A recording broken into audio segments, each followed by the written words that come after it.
Question of the Week from the Naked Scientists. Hello and welcome to Question of the Week from the Naked Scientists with me, Diana O'Carroll.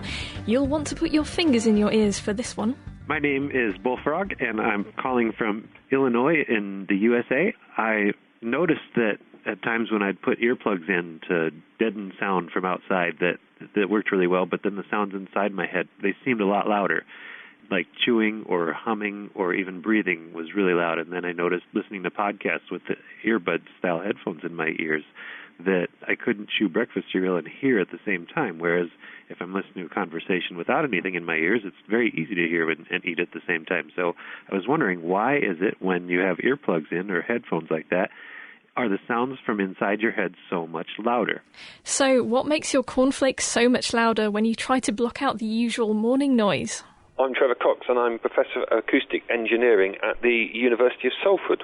So why is it that when you listen to yourself, when you've got earplugs in, you sound very different and all the sounds of munching and crunching sound very different if you eat something? When I'm speaking here, I'm not just hearing the sound coming out of my mouth, going round the side of the head and going down my ear canal. I'm also hearing my bones vibrating. It's called bone conduction. So when my vocal folds are opening and closing, when the air in my mouth is resonating, the sound is also passing through my head to my ears and being picked up as sound. So that when you block the outside parts by sticking in things like earplugs, all you can hear is the bone conduction. And actually you've got something also happening called the occlusion effect. Because you've got an earplug in, you've got a little resonant cavity in the ear canal. So actually you get a little boost towards the top of speech around 2,000 hertz. And that also means that certain sounds are amplified as well. The occlusion effect makes noise travel along your bones rather than air, but once it does find some air, it resonates and gets louder in the small cavity created by your ear-plugging device. My name's Dr. Daniel Rowan, and I'm an audiologist at the Institute of Sound and Vibration Research at the University of Southampton. In terms of an answer for the phenomenon, it's probably related to a well-known phenomenon called the occlusion effect. All sounds generated within the body, such as during mastication or talking, are transmitted all around the body by the body tissues, particularly the bone. And that sort of sound escapes, if you will, into the air-filled cavities of the body, including the ear canals. Now, the sounds in the ear canals usually follows the line of least resistance and comes out of the ear canals rather than going into the eardrum and into the inner ear. But when you plug your ear canal up with your finger, then that sound goes into your eardrum, into the cochlea, making things sound louder. In acoustical terms, the increase in the amount of sound that gets into your inner ear can be as much as 1,000 times. But in terms of how loudness we perceive it, it can be 5 times as loud or even more. And this is a particular problem with people who wear hearing aids, because having a hearing aid in the ear canal can make the sound of their own voice uncomfortable.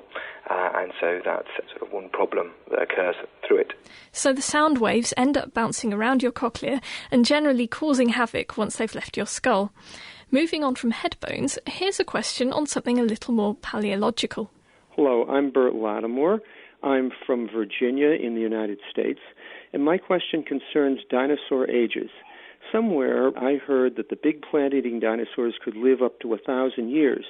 On another program or podcast, I heard that tyrannosaurs only lived 20 to 30 years, which seems very brief for such a big animal. So I'd like to know, how long did the big dinosaurs live, those individual dinosaurs, and how can you tell from a fossil how long that animal lived? And following dinosaurs, I'll be investigating something a little less of this earth.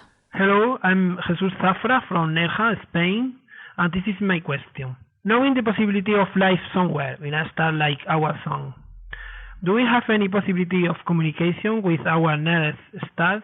What kind of device should be used? Thank you very much. Bye. In short, if we were to find life around a nearby star, what technology would we need to contact them? So how can we give an age to something that's been dead for more than 65 million years?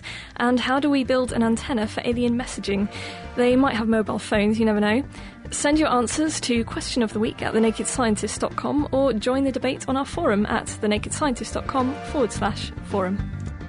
Question of the Week is part of the Naked Scientists podcast and supported by the EPSRC, the Wellcome Trust and UK Fast. Look us up online at nakedscientists.com.